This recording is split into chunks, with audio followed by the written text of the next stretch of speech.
kabarnya hari ini? Alhamdulillah. Masya Allah, Alhamdulillah baik-baik saja ya. Ibu mohon maaf nih mengganggu waktunya. Apakah ibu sekarang lagi tidak sibuk? Alhamdulillah. Maksud saya menemui ibu di sini untuk pemenuhan tugas saya di pendidikan guru penggerak, di mana saya harus melaksanakan tugas mewawancara 2-3 kepala sekolah untuk pemenuhan demonstrasi kontekstual. Kemarin alhamdulillah saya sudah melaksanakan wawancara dengan ibu kepala di SD saya sendiri, dan hari tadi saya sudah mewawancara ibu KS Legok 1, dan sekarang akhirnya saya bertemu dengan ibu di sini di SD Negeri Nyalindung ya. Alhamdulillah, terima kasih atas waktunya, dan mungkin mohon maaf bila merepotkan ibu ya dengan pertanyaan-pertanyaan yang seputar di pendidikan guru penggerak ini. Nah, ibu di sini kita berbicara santai saja ya bu ya. Ibu menjadi seorang kepala sekolah setidaknya sudah pernah menghadapi berbagai masalah-masalah yang ada atau kasus-kasus yang ada. Tetapi sebelumnya, di mana kita belum tahu tentang masalah seperti itu, otomatis kita akan bingung untuk melaksanakan pengambilan keputusannya. Nah, ada beberapa pertanyaan yang ingin sekali saya gali dari ibu mengenai pengambilan keputusan ya bu ya. Ibu jangan tegang-tegang ya, santai saja. Nah, yang pertama nih bu, selama ini bagaimana ibu dapat mengidentifikasi kasus-kasus yang merupakan dilema etika atau bujukan moral? Begini, kalau sebagai kepala sekolah suka ada aja masalah. Ya. Utamanya kalau bicara dilema etika, dua-duanya mungkin dianggap benar. Tapi misalnya contoh seorang guru atau dimanapun itu ya, karena saya juga dulu tidak waktu mengajar di SD Sinanjati, ada keputusan yang namanya mengkatrol nilai.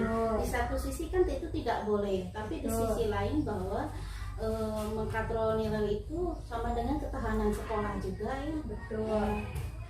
Bahwa anak yang nilainya kurang bagus biasanya suka dikatrol. Oh iya, bagus sekali ibu. Jadi dalam mengidentifikasi itu diketahui dulu gitu ya, masalahnya seperti apa.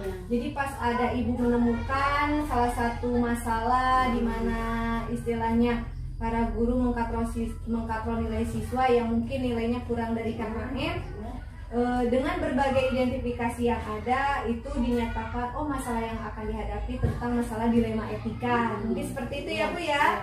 Nah, itu udah ada nih muncul kasusnya, ternyata ada masalah tentang dilema etika.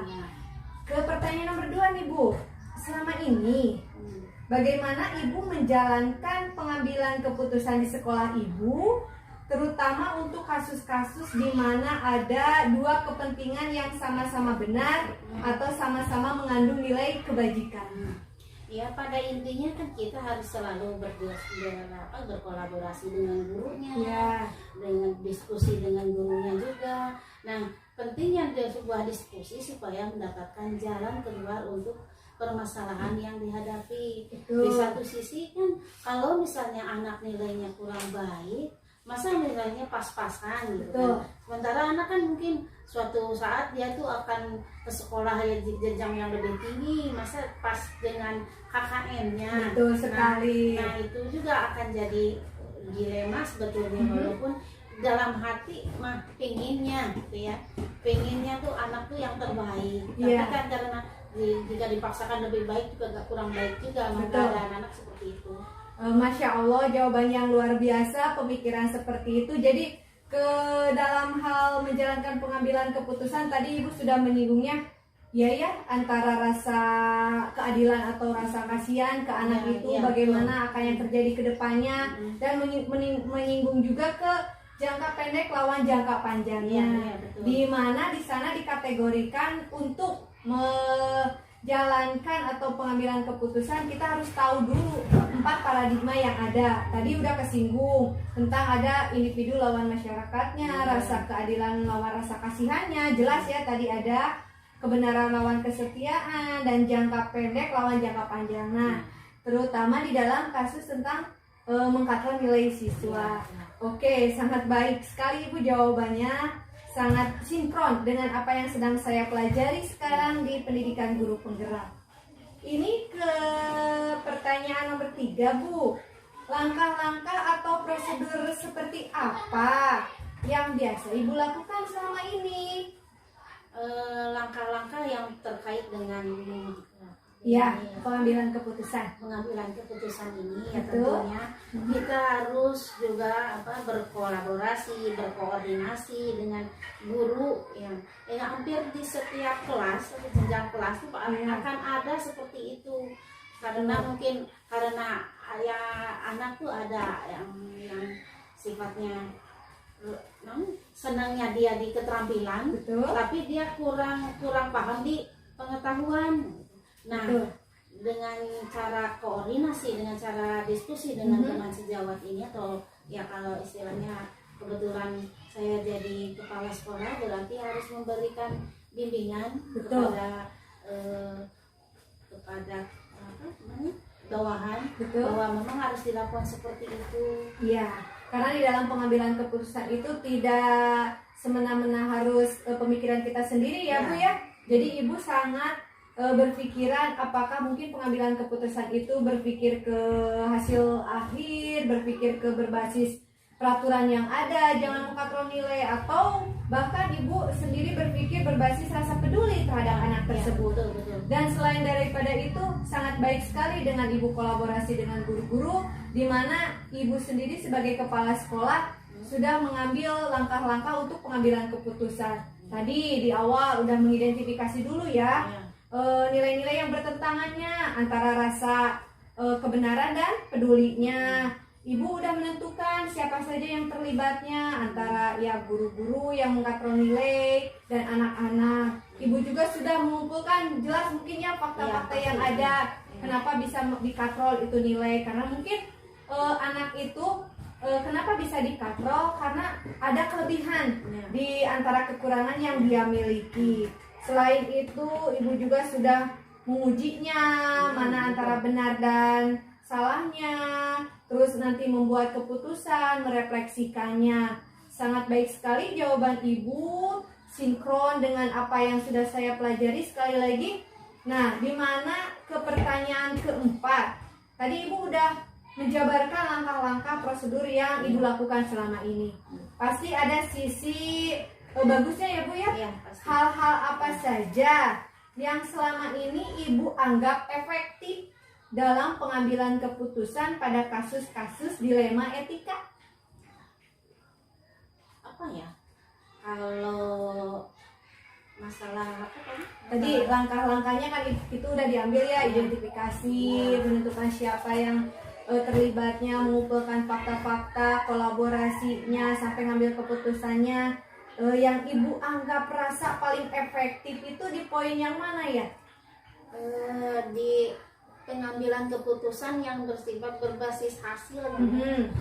Karena pada intinya mengkatrol itu kan judulnya untuk mendapatkan hasil. Ya.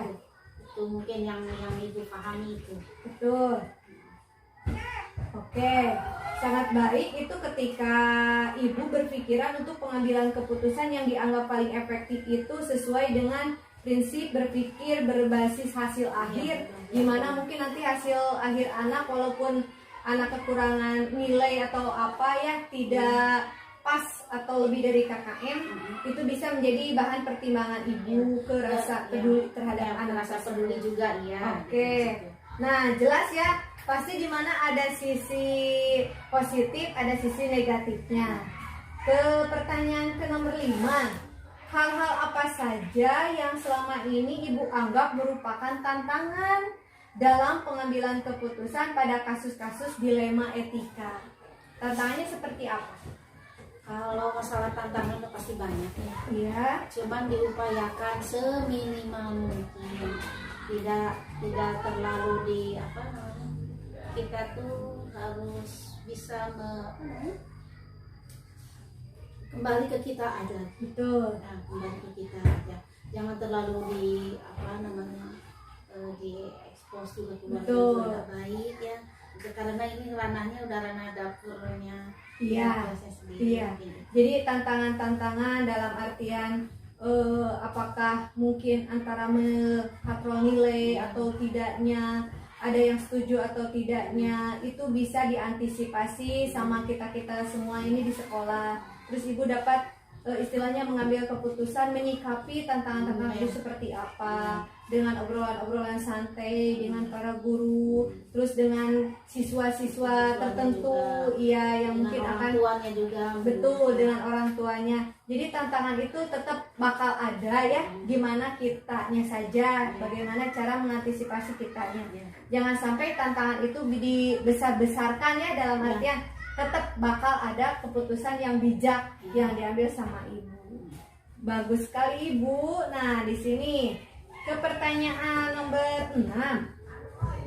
Ketika ibu menghadapi masalah tadi kan, apakah ibu memiliki sebuah tata kala atau jadwal tertentu dalam sebuah penyelesaian kasus dilema etika? Misalkan hari ini bisa diselesaikan, atau misalkan apakah ibu langsung menyelesaikan di tempat, nah yang hari ini tadi, atau memiliki sebuah jadwal untuk menyelesaikannya, misalkan harus berpikir dulu ulang nih, atau misalkan mau sharing dulu dengan yang lainnya nih misalkan. Nah, seperti apa Bu bentuk atau prosedur yang ibu jalankan? Kalau secara apa namanya tuh terjadwal sih tidak, karena untuk mengkatrol itu kan tidak semuanya ya, hanya beberapa orang anak. Nah, bisa dilakukan pada waktu itu juga. Ada yang seperti itu. Iya, itu udah berbagai pertimbangan-pertimbangan yang ada mungkin ya. Tapi ada juga nggak yang mungkin ada masalah tertentu yang harus diselesaikannya nanti dulu gitu, dengan berbagai pertimbangan yang ada gitu ya. Ada seperti itu? Ada pasti. Pada intinya kita tuh pengennya yang terbaik. Iya. Yang terbaik. Betul. Dan itu tidak apa namanya, tidak terekspos secara ini aja. Betul. Karena seperti itu. Yang penting kita tuh menemukan hasilnya saja. Iya. Mencari hasilnya saja. Oke, bisa saya ambil nih poinnya. Jadi ketika melihat masalah yang tadi urgen tentang anak, itu bisa diselesaikan hari itu. Tetapi misalkan kalau ada permasalahan yang mungkin harus ibu sharing dulu atau apa, nanti bisa istilahnya ditunda dulu untuk besoknya. Ya, atau betul, ya, bisa. Siap, seperti itu. Ya. Ke pertanyaan nomor 7 nih Bu nih. Ketika menghadapi masalah, adakah seseorang atau faktor-faktor apa yang selama ini mempermudah atau membantu ibu gitu ya? Seseorang atau faktor yang membantu ibu dalam pengambilan keputusan dalam kasus-kasus dilema etika. Ya, alhamdulillah di SD-nya Lindung ini karena memang kebetulan ibu juga merasa nyaman di sini. Ada anak-anak muda yang bisa memberikan solusi juga buat ibu. Mereka kita tuh berbagi apapun itu. Jadi tidak tok dari pimpinan langsung, karena dia juga punya pendapat. Dan ibu pasti menghargai itu. Betul sekali, iya. Karena sebagai kepala sekolah tidak bisa istilahnya otoriter sendiri ya. Pasti segala sesuatu itu butuh kolaborasi atau sharing dengan para guru lainnya dalam pengambilan keputusan. Karena memang berprinsipnya tadi yang hasil akhir tidak akan pernah merugikan siapapun, di mana seorang ibu kepala sekolah yang akan nanti mengambil keputusan di akhirnya. Masya Allah ya, luar biasa. Ke pertanyaan yang terakhir nih, dari semua hal yang telah disampaikan, pembelajaran apa yang dapat ibu petik dari pengalaman ibu mengambil keputusan dilema etika? Pada intinya kita itu harus bisa menghargai pendapat orang lain, menghargai termasuk juga keinginan, karena di sini tadi bicaranya antara berpikir berbasis rasa peduli itu dan Betul. dan berpikir berbasis hasil akhir. Betul. Gitu. Nah itu akan dijadikan apa yang Ibu pembelajaran ke depan. Mungkin juga kita juga akan menemukan masalah yang sama. Betul sekali, iya, karena masalah-masalah yang dihadapi sebenarnya kita sudah tahu, antara misalkan bersinggungan benar dengan benar, dengan nilai-nilai kebajikannya, atau bahkan bersinggungan langsung benar atau salahnya. Tetapi mungkin pada hari ini saya juga seenggaknya belajar, oh ternyata itu masuk ke tentang dilema etika, oh itu masuk ke tentang bujukan moral. Jadi kita bisa mengetahui, memahami di mana suatu pengambilan keputusan itu tidak seenaknya saja harus diambil keputusan seperti itu. Ada tahapan-tahapannya yang tadi ketika kita harus memahami dulu 4 paradigmanya, atau kita harus memahami 3 prinsipnya, kita harus melaksanakan 9 langkah-langkahnya, barulah dengan hasil yang matang dan juga tidak lupa direfleksikan, ibu akan mengambil keputusan yang paling tepat, yang terbaik. Yang pada intinya kejadian sekarang ini ini akan berdampak lebih ke anak di waktu yang nanti ketika dia keluar SD, keluar SMP, SMA dan lain sebagainya, lebih tinggi lagi. Nah, karena memang dia walau gimana pun memang dunia pendidikan seperti ini yang dilihatkan nilainya. Ya, tapi walaupun misalkan nilai bukan jaminan kadang ya Bu ya, seenggaknya nanti seleksi alam berlaku, di mana seseorang yang muncul itu kadang yang di sekolahnya justru tidak muncul, tetapi nanti di masyarakat ternyata siapa tahu 3, 4 tahun, 5 tahun, oh anak ini jadi ini, anak ini jadi ini. Jadi walaupun tetap nilai itu bukan yang utama, tetapi kita ingin memberikan anak itu nilai yang terbaik, bisa membantu nilai itu untuk mencapai cita-cita anak tersebut ya Bu ya, di jenjang berikutnya. Masya Allah, luar biasa sesi wawancara dengan Ibu KS tercinta ini. Aduh, semuanya jawaban-jawabannya sangat sinkron dengan apa yang sedang saya pelajari.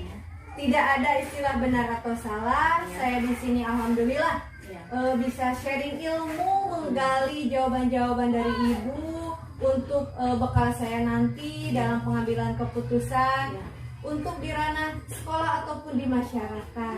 Nah, ini yang terakhir Ibu nih, bukan pertanyaan lagi. Di sini saya ingin sekali masukan dari Ibu, nasihat yang terbaik dari Ibu untuk saya dalam menjalani pendidikan guru penggerak untuk saat ini dan untuk kedepannya saya nanti. Nah, pada intinya Ibu percaya, tetap semangat, tetap sehat. Karena kalau misalkan kita dalam keadaan sehat, kita juga bisa berpikir lebih baik. Begitu aja. Masya Allah, selalu semangat. Insya Allah jaga kesehatan. Dan terima kasih atas apresiasinya. Dan juga terima kasih atas waktu dan kesempatannya di sela-sela kesibukan Ibu. Mohon maaf sekali lagi jika pertanyaan-pertanyaan yang keluar dari mulut saya belibet mungkin tidak dimengerti sama Ibu, karena di sini juga saya proses belajar untuk menjadi seseorang yang lebih baik lagi. Dan bisa dipahami. Alhamdulillah bisa dipahami. Masya Allah, sesuatu yang luar biasa pemirsa. Kali ini saya melaksanakan wawancara dengan seorang ibu kepala sekolah dari SD Negeri Nyalindung. Mudah-mudahan hasil semuanya, jawaban-jawaban dari beliau bisa bermanfaat untuk saya khususnya, dan bisa bermanfaat juga untuk para pemirsa yang nanti kebetulan menonton dan menyimaknya, bisa menjadi orang yang lebih baik lagi dan bisa menyikapi suatu masalah atau bisa mengambil suatu keputusan itu harus berdasarkan aturan-aturan yang ada, dan hasil akhir tidak sampai merugikan siapapun, bahkan bisa menjadi suatu keputusan yang terbaik dari yang baik. Dan mohon maaf bila di sini mungkin di proses wawancara ini banyak hal-hal yang tidak dimengerti atau apa, maklum saya di sini juga proses belajar, tapi alhamdulillah Ibu bisa menyikapinya dengan bijak ketika mungkin tidak mengerti atas pertanyaan-pertanyaan saya. Mohon maaf bila banyak kekurangannya, dan sekali lagi saya ucapkan terima kasih ya Bu ya. Akhirul kata, wabillahi taufiq wal hidayah. Wassalamualaikum warahmatullahi wabarakatuh. Salam guru penggerak.